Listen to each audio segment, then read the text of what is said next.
News 18 প্রাইমে এবার যে ছবিটা আপনাদের দেখাবো, বিধানসভায় আজকে যে এই ছবিটা দেখা গেল, মুখোমুখি কুণাল ঘোষ, মদন মিত্র এবং অর্থাৎ মমতা তৃণমূলের যারা রয়েছেন তাদের সঙ্গে, সেই বিধায়কদের সঙ্গে মদন মিত্র দেখা হলো। এক সপ্তাহ আগে অবধি এই ছবিটা এতটা প্রাসঙ্গিক ছিল না, এতটা গুরুত্বপূর্ণ ছিল না, কিন্তু আজ গুরুত্বপূর্ণ। তার কারণ এখন মদন মিত্র তিনি শিবির বদলেছেন, তিনি নব তৃণমূলে এসেছেন, মমতা বন্দ্যোপাধ্যায়ের হাত ছেড়েছেন এবং মমতা তৃণমূলের বিধায়কদের মুখোমুখি হলেন আজ মদন মিত্র।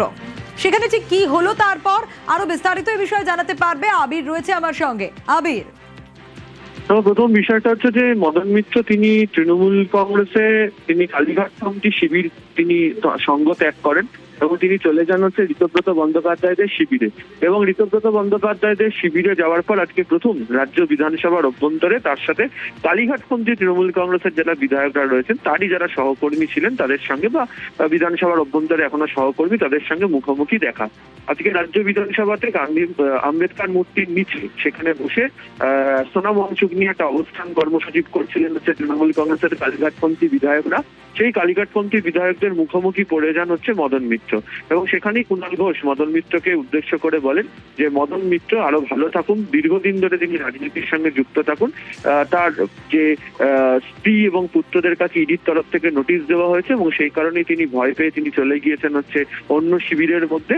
তিনি তার শরীর এখনো পর্যন্ত গিয়েছে হচ্ছে ওই শিবিরে, কিন্তু তার মন কালীঘাটপন্থী শিবিরের দিকেই পড়ে রয়েছে।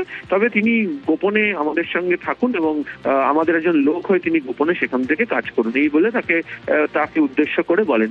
এবং সেখানে উপস্থিত থাকা শোভনদেব চট্টোপাধ্যায়, বিমান বন্দ্যোপাধ্যায়, আলিফা আলী আহমেদ, অসীমা পাত্র, রুকমানুর রহমান, বাবর আলী, যারাও কালীঘাটপন্থী তৃণমূল শিবিরের বিধায়ক বলে পরিচিত, তারাও মদন মিত্রের সামনে সেই গোটা বক্তব্যকে নিয়ে সহমত পোষণ করেন।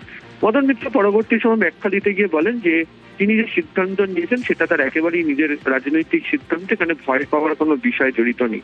তার বক্তব্য হচ্ছে যে কালীঘাট তৃণমূল কংগ্রেসের হয়ে কাজ করতে গিয়ে বা থেকে এই মুহূর্তে বিরোধী রাজনীতি করাটার জায়গাটা নেই। তার বক্তব্য যে দাবাং তৃণমূল কংগ্রেস দরকার, তাই তিনি এখানে এসছেন। এবং তিনি একই সঙ্গে দিনকে কুণাল ঘোষকে উদ্দেশ্য করে তিনি বলেন যে একটা গান রয়েছে, আজকে আবহাওয়া অত্যন্ত ভালো, যে মন চেয়েছে কোথায় হারিয়ে যাব, কুণাল ঘোষ তার মন অন্য কোথাও যেতে চাইছে। তো যে পরবর্তী সময় কুণাল ঘোষ বলেন যে তার মন কোথাও হারিয়ে যায়নি, তিনি কালীঘাটপন্থী তৃণমূল কংগ্রেসে ছিলেন, সেখানেই থাকবেন। এবং পুনরায় তিনি মদন মিত্রকে ফের কটাক্ষ করেন এবং বলেন যে অনেকেই রয়েছেন যারা উডবার্ন ওয়ার্ডে যারা বিভিন্ন ধরনের সুবিধা পেয়েছেন, জামাই আদরে থেকেছেন, তিনি সেইখানে জামাই আদরে থাকার সুযোগ পাননি, ফলে তিনি কষ্ট করেছেন, তিনি লড়াই করেছেন এবং তিনি এই জায়গাতে এসছেন।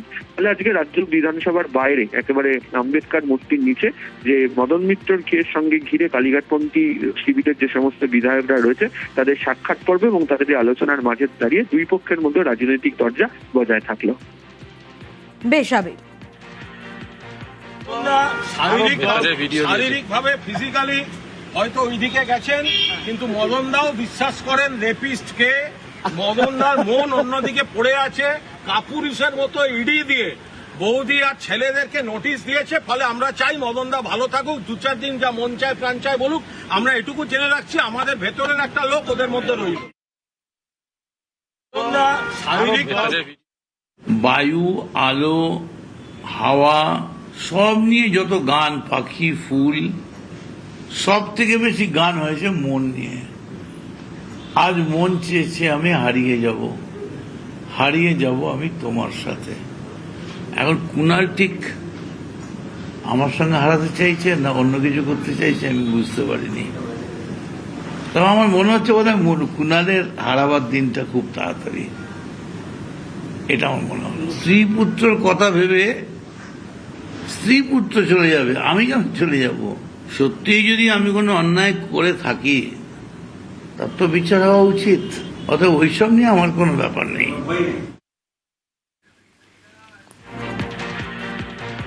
মুখ্যমন্ত্রী শুভেন্দু অধিকারীর প্রশংসায় মদন মিত্র।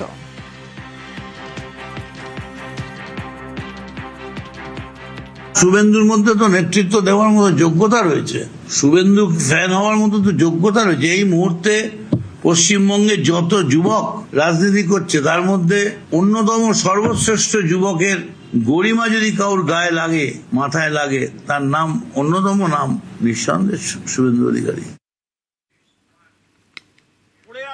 গেরুয়া পাঞ্জাবি পরে কি বললেন মদন মিত্র? ছেলেদেরকে নোটিশ দিয়েছে, ফলে আমরা চাই মদনদা ভালো থাকুক, 2-4 দিন যা করবো বলে সাদা একটা পাঞ্জাবি পরতে পাঞ্জাবিটা পরে ভিজে গেল। তখন আমি দেখলাম এটা গায়ে হচ্ছে, পরলাম, তা পরে দেখলাম খুব খারাপ লাগছে না, রংটা খুবই ভালো। আমি এমন রংবাজ, যে কোনো রঙই কাজে লাগে। নিত্য নূতনের মধ্যে দিয়েই এ খেলা চলবে নিরন্তর। আমি মেসি মেসি মেসি।